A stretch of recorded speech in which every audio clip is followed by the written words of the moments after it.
ఉమ్మడి గుంటూరు జిల్లాలో 17 నియోజకవర్గాలు ఉన్నాయి. ఈ నియోజకవర్గాలలో ఎన్నికలలో కొత్త వారికి పెద్దగా అవకాశం ఇచ్చినట్టు కనపడదు. సాంప్రదాయ నాయకులు సీనియర్ ట్యాగ్ లైన్తో జిల్లా రాజకీయాలను శాసిస్తున్నారు. గెలుపు గుర్రాలతో వారికి మాత్రమే పార్టీలు సీట్లు కేటాయిస్తున్నాయి. ప్రధానంగా ఒక సామాజిక వర్గం మాత్రమే రాజకీయాల్లో కీలకంగా మారింది. మిగతా సామాజిక వర్గాల నాయకులలో నాయకత్వ పటిమ ఉన్నప్పటికీ వారికి అవకాశం అందనంత ఎత్తులో ఉంది. ఈ నేపథ్యంలో జనసేన పార్టీ అన్ని సామాజిక వర్గాలకు సమాన అవకాశాలు కల్పించడంతో అనేక మంది కొత్త తరం నాయకులు జనసేన వైపు ఆకర్షితులయ్యారు. ఇప్పుడు ఉమ్మడి గుంటూరు జిల్లాలో ఏ నియోజకవర్గాలు ఏంటో ఒకసారి చూద్దాం. దీనికి సంబంధించి మరింత సమాచారం మా కరెస్పాండెంట్ రవికృష్ణ లైవ్ ద్వారా అందిస్తారు. రవికృష్ణ.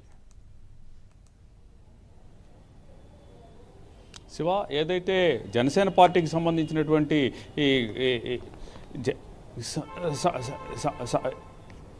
దీనికి సంబంధించి ముఖ్యంగా కూడా ఈ 50 పేర్లు అయితే రావడం జరిగింది. ఈ హరిరామ జోగయ్య గారు దీనికి సంబంధించి ఈ లిస్టు ఇవ్వటం అనేది జరిగింది. ఇచ్చినటువంటి నేపథ్యంలో ఏ విధంగా ఈ లిస్టుకు సంబంధించిన ఈ నాయకులు ఎవరైతే ముఖ్యంగా కూడా దీనికి సంబంధించి నాయకులు ఎవరైతే ఉన్నారో వాళ్ళని ఏ విధంగా పరిగణలో తీసుకోవాలి ఏంటి అనే దాని మీద ఆయన పూర్తిగా కూడా దీన్ని డిసైడ్ చేసినటువంటి పరిస్థితి అయితే ప్రస్తుతం కనపడుతుంది. ముఖ్యంగా ఉమ్మడి గుంటూరు జిల్లాను కనుక చూసుకున్నట్లయితే మాత్రం 17 నియోజకవర్గాలు ఉంటాయి. 17 నియోజకవర్గాల్లో కూడా జనసేన పార్టీకి ప్రతి చోట కూడా కొంత బలం అనేది ఉన్నది. ఈ బలం ఉన్నటువంటి నేపథ్యంలో అన్ని నియోజకవర్గాల నుంచి కూడా జనసేన పార్టీకి కేడర్ ఉండటమే కాకుండా నాయకత్వ పటిమ కూడా ఉన్నటువంటి నేపథ్యం. అయితే ప్రధానంగా కూడా కాపు సామాజిక వర్గం అదేవిధంగా కూడా కమ్మ సామాజిక వర్గం బలంగా ఉన్నటువంటి ఈ స్థానాలు ఏవైతే ఉన్నాయో వాటిల్లోనే దీనికి సంబంధించి జనసేన పార్టీకి సంబంధించినటువంటి ఈ నాయకుల్ని ముఖ్యంగా కూడా అభ్యర్థుల్ని నిలబెట్టేటువంటి పరిస్థితి అయితే ఉన్నట్లయితే మాత్రం గెలుపుకి అవకాశం ఉందని చెప్పి హరిరామ జోగయ్య గారు ఇచ్చినటువంటి నివేదికలో ఉన్నది. ఈ నేపథ్యంలోనే మొత్తానికి ఉమ్మడి గుంటూరు జిల్లాకు సంబంధించి 4 నియోజకవర్గాలను పేర్కొనడం జరిగింది. ఈ 4 నియోజకవర్గాలు ప్రధానంగా కూడా ముఖ్యంగా తెనాలి అనేటప్పటికీ నాదెండ్ల మనోహర్ కీలకమైనటువంటి నాయకుడు జనసేన పార్టీకి సంబంధించి. ఆ జనసేన పార్టీకి సంబంధించి ఆయన పవన్ కళ్యాణ్తో పాటు ఎంతో అటాచ్మెంట్ ఉన్న నాయకుడు. జనసేన పార్టీలో సెకండ్ ప్లేస్లో ఉన్నటువంటి నాయకుడు. ఆయన గతంలో కూడా 2 సార్లు తెనాలి అసెంబ్లీ నుంచి కూడా పోటీ చేయడం జరిగింది. మొట్టమొదటిసారి ఆయన పోటీ చేసినటువంటి సందర్భంలో ఉమ్మడి ఏపీకి సంబంధించి ఆయన డిప్యూటీ స్పీకర్గా ఉన్నారు. ఆ తర్వాత 2వ సారి గెలిచినటువంటి నేపథ్యంలో ఆయన ఫుల్ టైమ్ స్పీకర్గా ఉన్నటువంటి పరిస్థితి. ఈ నేపథ్యంలోనే ఆయనకి తెనాలితో గట్టి పట్టున్నటువంటి ఈ నేపథ్యం. దాంతో ఆయన గనక అక్కడ జనసేన పార్టీ తరఫున అక్కడ గనక పోటీ చేసినట్టయితే మాత్రం అక్కడ ఉన్న సామాజిక వర్గ సమీకరణాలు కనుక చూసుకున్నట్లయితే మాత్రం కమ్మ 30,000 ఉన్నారు. అదేవిధంగా కూడా కాపు 21,000, ముస్లిమ్స్ 20,000, ఎస్సీలు 48,000, రెడ్డి సామాజిక వర్గం మొత్తం ఈ విధంగా 14 వరకు ఉన్నటువంటి పరిస్థితి. ఈ నేపథ్యంలోనే పూర్తిగా కూడా ఆయన గనక అక్కడి నుంచి పోటీ చేసినట్టయితే మాత్రం తప్పనిసరిగా కూడా విజయం సాధిస్తాడని చెప్పి భావిస్తున్న పరిస్థితి. ఈ నేపథ్యంలోనే మొత్తంగా కూడా ఆయనకి ఆ సీటు కేటాయించినట్లయితే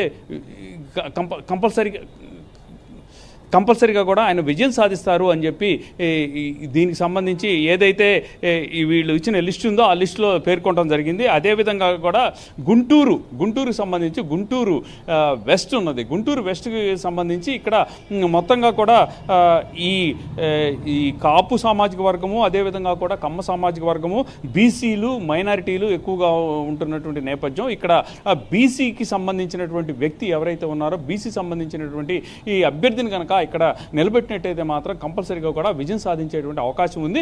ముఖ్యంగా ఇక్కడ ఉన్నటువంటి ప్లస్ ఏంటంటే ఇక్కడ ఏదైతే టీడీపీ పార్టీకి ఉందో ఆ టీడీపీ పార్టీకి సంబంధించి టీడీపీ పార్టీలో సరైనటువంటి నాయకుడు లేకపోవడం, ఈ నియోజకవర్గానికి సంబంధించి సమన్వయకర్త లేకపోవడం, ఒక కార్పొరేటర్నే ఇక్కడ నియోజకవర్గ ఇన్ఛార్జిగా నియమించినటువంటి పరిస్థితి. దీనికి తోడు అక్కడ ఉన్నటువంటి దరిదాపు 4-5 2 ఎన్ఆర్ఐలు అదేవిధంగా కూడా ఒక మాజీ మంత్రి ఈ విధంగా మొత్తం 5గురు కూడా టీడీపీ తరఫున వాళ్ళు ఈ స్థానం కోసం ఎదురు చూస్తున్నటువంటి పరిస్థితి ఉంది. ఈ నేపథ్యంలో జనసేనకు సంబంధించిన అభ్యర్థి బోనబోన శ్రీనివాస్ యాదవ్ గనక ఇచ్చినట్లయితే బీసీ అభ్యర్థి అందరితో కూడా అక్కడ సంబంధాలు ఉన్నటువంటి వ్యక్తి ఇతను గనక ఇచ్చినట్లయితే మాత్రం విజయం సాధించే అవకాశం ఉందని చెప్పి హరిరామ జోగే గారు ఇచ్చినటువంటి నివేదికలో తెలియజేయడం జరిగింది. అదేవిధంగా కూడా పెదకూరపాడు నియోజకవర్గం చూసుకున్నట్లయితే అక్కడ గతంలో టీడీపీ తరఫున ఉన్న ఎమ్మెల్యే కానీ మాజీ ఎమ్మెల్యే కానీ ఆ తర్వాత ఇప్పుడు ప్రజెంట్ ఉన్నటువంటి ఈ వైసీపీ ఎమ్మెల్యే కానీ వీళ్ళిద్దరూ కూడా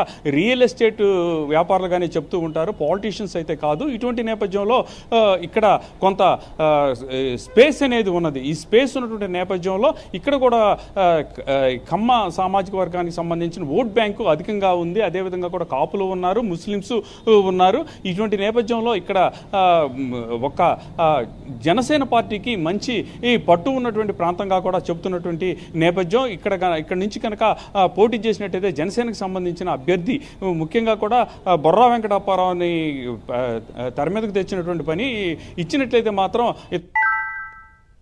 అవకాశం ఉంటుంది అని చెప్పి తెలియజేస్తున్న పరిస్థితి. మొత్తానికి ఇక్కడ ఏదైతే ఇక్కడ గుంటూరు ఉమ్మడి జిల్లాకు సంబంధించినటువంటి ఈ అభ్యర్థుల ఎంపిక ఏదైతే ఉందో దానికి సంబంధించి పూర్తిగా కూడా ఒక నిర్ణయాత్మకంగా ప్రతి చోట కూడా విశ్లేషించి అక్కడ ఉన్నటువంటి సామాజిక సమీకరణాలన్నింటినీ కూడా చూసుకున్న తర్వాత అన్ని సామాజిక వర్గాలకి న్యాయం చేసే విధంగా కూడా ఈ ఇచ్చినటువంటి లిస్ట్ ఏదైతే ఉందో దాంట్లో చెప్పినటువంటి ఈ సందర్భం అయితే కనపడుతుంది. ఇదే విధంగా కూడా పొన్నూరు కనుక అబ్జర్వ్ చేసినట్టయితే మాత్రం పొన్నూరుకి సంబంధించి పొన్నూరు నియోజకవర్గం అనేది ఒక కీలకమైనటువంటి నియోజకవర్గం. అయితే ఇక్కడ గతంలో పార్వతీనాయుడు జనసేన పార్టీ నుంచి పోటీ చేయడం జరిగింది. ఆమె మిక్స్డ్ టాకు ఉన్నప్పటికీ కూడా 2019లో ఆమెకు 15,000 ఓట్ల వరకు కూడా వచ్చినటువంటి పరిస్థితి.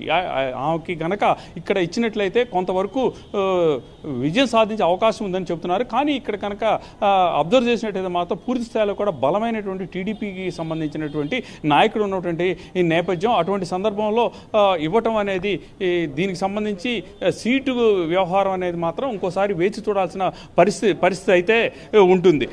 పూర్తిగా కూడా ఇక్కడ దీనికి సంబంధించి ఏదైతే ఇక్కడ దీనికి సంబంధించి ఏదైతే 4 నియోజకవర్గాలు ఉమ్మడి గుంటూరు జిల్లాకు సంబంధించి 4 నియోజకవర్గాలు ప్రతి వార్డులో కూడా ముఖ్యంగా అన్ని సామాజిక వర్గాలు ఒక గుంటూరు జిల్లా కనుక చూసుకున్నట్లయితే ఇక్కడ కేవలం కూడా ఒక సామాజిక వర్గమే అధికారాన్ని చలాయిస్తూ ఉంటుంది. అదేమన్నంటే సీనియర్ నాయకులు అనే ట్యాగ్ లైన్తోనూ అదేవిధంగా కూడా వీళ్ళైతే గెలుపు గుర్రాలు కంపల్సరిగా ఏ పార్టీ అయినా గెలిచే వాళ్ళకే టికెట్ ఇస్తుంది అనేటువంటి ఒక ఉద్దేశంతోనే ఒక సామాజిక వర్గానికి చెందినటువంటి వ్యక్తులకే ఇక్కడ సీట్లు ఇచ్చేటువంటి పరిస్థితి ఉంటుంది. ఈ నేపథ్యంలోనే అనేక మంది కూడా రాజకీయాలు ఇక్కడ ఉన్నటువంటి రాజకీయాలకు మాత్రం విసిగిపోయిన పరిస్థితి అయితే కనపడుతుంది. ప్రతి పార్టీ కూడా ఒకే సామాజిక వర్గానికి సంబంధించి ఎక్కువగా కూడా స్థానాలు ఇవ్వడంతో మిగతా కులాలకు చెందినటువంటి నాయకులు ఎవరైతే పొలిటికల్ ఇంట్రెస్ట్ ఉన్నటువంటి నాయకులు సమాజ సేవ చేద్దాము పొలిటికల్గా వచ్చి అనుకునేటువంటి నాయకులు ఎవరైతే ఉన్నారో వాళ్ళకి సరైనటువంటి అవకాశం అయితే కనపడలేదు. ఇటువంటి నేపథ్యంలో